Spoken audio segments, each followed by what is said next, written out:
السلام عليكم مشاهدي قناة صدام العزي.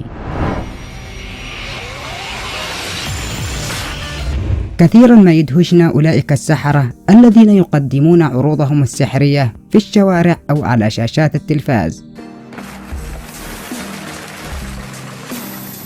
ولكنك ستدهش أكثر الآن عند معرفتك لسر هذه الخدع، والتي كنا نظن فعلا أن هؤلاء السحرة يعتمدوا على الجن لتنفيذها.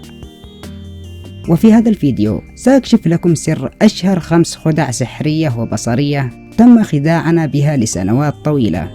لكن قبل البدء ضع إعجابك بالفيديو لأرى كم عدد الأشخاص المهتمين بهذه النوعية من الفيديوهات. الخدعة الأولى: خدعة تجميد المياه في ثواني معدودة وتحويله إلى قطعة ثلجية.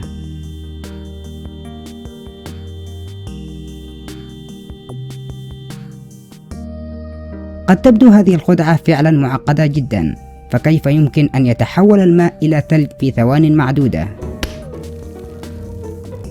حيث يقوم الساحر بصب المياه بداخل هذا الكوب الفارغ، ثم بعد ثوان يقوم بقلب الكوب، فإذا بالماء قد تحول إلى قطعة ثلجية.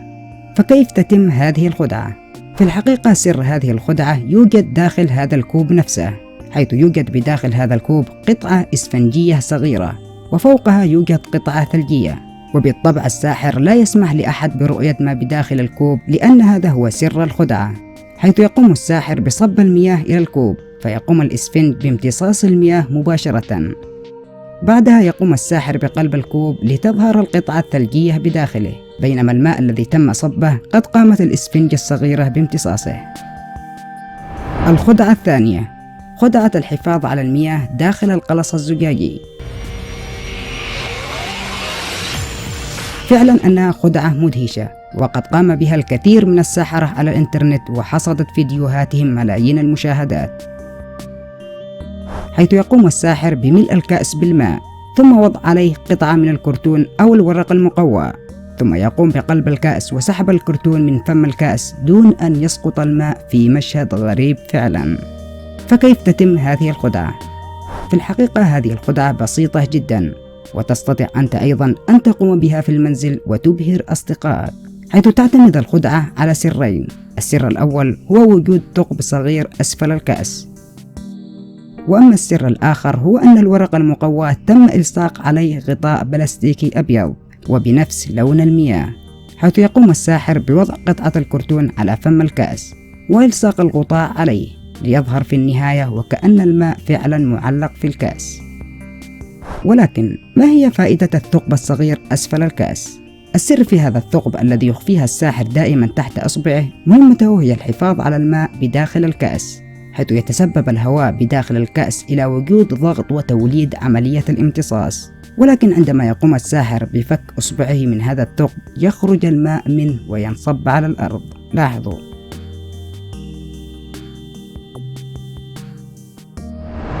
الخدعة الثالثة: خدعة الجلوس في الهواء. في الفيديو السابق تكلمت عن هذه الخدعة، ولكن الكثير من مشاهدي القناة قالوا أن الشرح لم يكن مفهوم، ولهذا سأعيد الآن شرحها لكم بشكل سريع.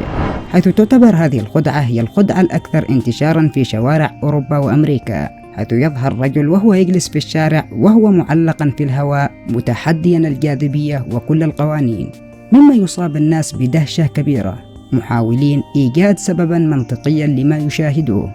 حيث أن هذه الخدعة تم عملها بطريقة حرفية وذكية، وتتكون هذه الخدعة من 4 قطع أساسية، وهي كالتالي: أولا، يتم إحضار سترة كهذه ووضعها على الأرض، وهذه السترة في الحقيقة هي عبارة عن قطعة حديدية كبيرة، ولكنها دائما تكون مغطاة بالملابس أو العشب، وتسمى هذه القطعة بالقاعدة. الخطوة الثانية: إحضار عصا حديدية ووصلها بالقاعدة التي على الأرض، وهذه القطعة هي التي يمسك بها الرجل. الخطوة الثالثة: إحضار قطعة حديدية مسطحة ووصلها بإحكام بمنتصف العصا، ومهمة هذه القطعة هي أن يجلس عليها الرجل، واسمها المقعد. وهكذا يصبح لدينا 3 قطع: قاعدة على الأرض، ومقعد يجلس عليها الرجل، وعصا تربط بين المقعد والقاعدة بالأرض. وأما الخطوة الرابعة هي إحضار ملابس فضفاضة لتغطية كل هذه القطع، ثم يقوم الرجل بعدها بالجلوس على القطع لتظهر الخدعة في النهاية بهذا الشكل. الخدعة الرابعة: خدعة جعل ورقة اللاعب تطير في الهواء دون أن تسقط.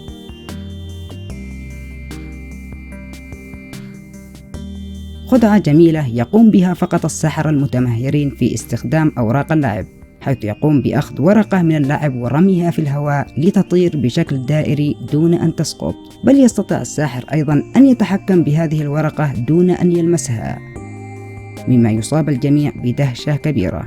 فما هو السر في هذه الخدعة؟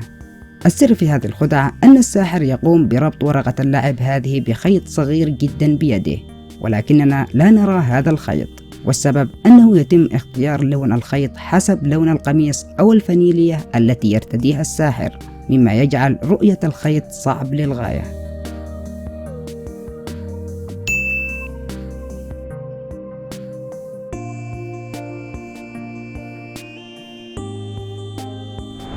الخدعة الخامسة: خدعة إخراج مئات الأسماك من دلو فارغ.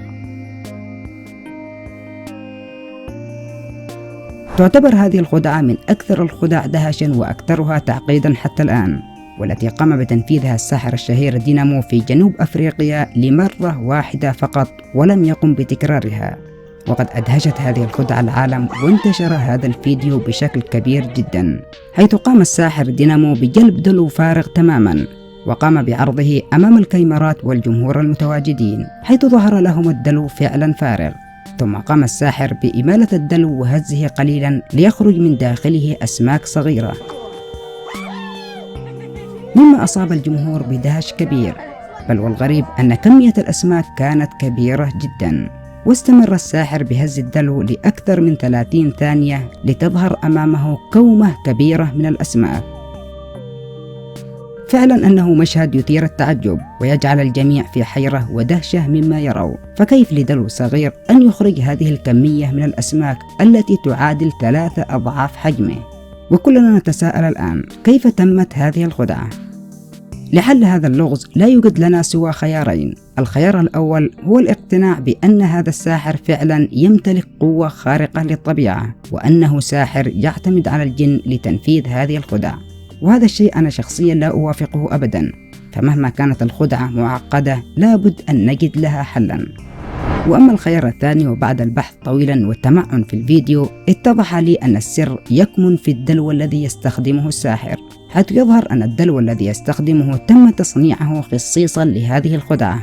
والتحليل المنطقي لما نراه هو أن الدلو تم عمل عليه من الداخل قطعة مستقيمة بهذا الشكل، وتم عمل مرآة كجدار لهذه القطعة، حيث تقوم المرآة بصنع وهم بصري وتعكس الجانب الفارغ للدلو، ومن يراه يظن أنه فعلا فارغ. وأما خلف هذا المستقيم وهذه المرآة فقد تم وضع العشرات من الأسماك الصغيرة بشكل منظم ومرتب، وتم عمل أيضا أسفل المرآة فتحة كرفرف صغير تفتح عندما يتم هز الدلو ثم تغلق، ولهذا تلاحظ أنه كلما قام الساحر بهز الدلو خرجت أسماك جديدة. ولكن قد يقول البعض: هل يعقل أن كل هذه الأسماك كانت مخبأة بداخل هذا الجزء البسيط من الدلو؟ بالطبع يا صديقي، هذه الأسماك لا يمكن أن تتسع لدلو واحد فقط، بل لأكثر من 3 أدلال، ولكن الساحر كان يقوم بتغيير الدلو كلما تغيرت زاوية التصوير، أي أنه استخدم 3 أدلال في هذا المشهد وليس دلو واحد فقط، ولكنه تم حذف المشاهد التي يتم فيها تغيير الدلو. وبالطبع الناس هنا تعلم أنه استخدم أكثر من دلو، ولكنهم يظلوا متعجبين ومتسائلين من أين تخرج هذه الأسماك وكل هذه الأدلال فارغة. ولكي أثبت لكم أن هذا الفيديو تم التعديل عليه وتم حذف منه الكثير من المشاهد، دققوا في هذه اللقطة ولاحظوا هذا الطفل الذي يقف بجوار الساحر تماما. فبعد تغيير زاوية التصوير وفي نفس اللحظة ظهر أن الساحر يصب الأسماك ولا يوجد أي طفل بجواره، فكيف اختفى فجأة؟ وكل هذا كان خلال فقط ثواني، وهذا يدل أن الفيديو تم تقطيعه وتم حذف الكثير من المشاهد. وأعتقد أيضا أن كل هؤلاء المشاهدين هم مشاركين أيضا في الخدعة، لأنه يوجد الكثير من الخدع التي يتم استخدام فيها جمهور مزيف، كخدعة المشي على الماء مثلا، والتي يظهر الكثيرين تعجبهم ودهشهم من الساحر الذي يمشي أمامهم فوق الماء، مع أنهم يعلمون أنه يمشي على صرح زجاجي يوجد تحت الماء. بل وحتى أن الساحر دينامو لم يقم بتنفيذ هذه الخدعة إلا لمرة واحدة فقط حتى الآن. في الختام، أعتقد أن الساحر دينامو هو أعظم ساحر على الإطلاق. ما رأيكم أنتم؟ ما هي الخدعة السحرية التي أدهشتك أكثر من بين كل هذه الخدع؟ شاركنا رأيك في التعليقات.